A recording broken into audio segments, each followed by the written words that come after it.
চলো তোমাদের সাথে আজকে একটা সিম্পল টেস্টি এবং কুইক একটা সেহরি আইটেম শেয়ার করি।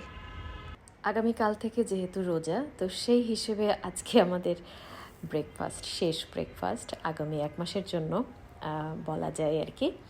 তো আজকে আমার ব্রেকফাস্টে ডিম নিয়েছি 2টা, তার সঙ্গে ক্যাপসিকাম, অল্প একটু লবণ, অল্প একটু গোলমরিচ গুঁড়া, ব্যাস। অবশ্য আমি পরে একটুখানি ওটসও অ্যাড করেছি, রোলড ওটস, অল্প একটু পরিমাণ। তো এইটা এখন আমি জাস্ট পিৎজার মতো করে ভেজে নিব।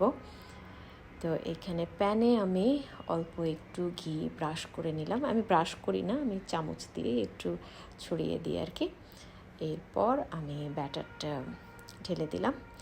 তো এর উপরে আমার কাছে যে মজেরেলা চিজ ছিল ওইটা আমি অল্প করে দিয়ে দিলাম। এটাতে টেস্টটা আরও আমার কাছে বেটার মনে হয়। তো 1 মিনিটের জন্য একটু ঢেকে দিয়েছি। তো এই যে চিজটা সুন্দর করে উপরে গলে গলে গেছে। ব্যাস, এইটাই আমার আজকে ব্রেকফাস্ট। আর এইটা যে শুধুমাত্র ব্রেকফাস্ট হিসেবে খাওয়া যাবে তা কিন্তু না।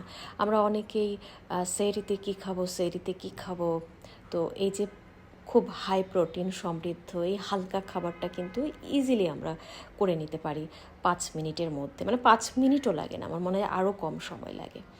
তো এভাবে আমরা কিন্তু সেহরিটা হেলদি করে নিতে পারি।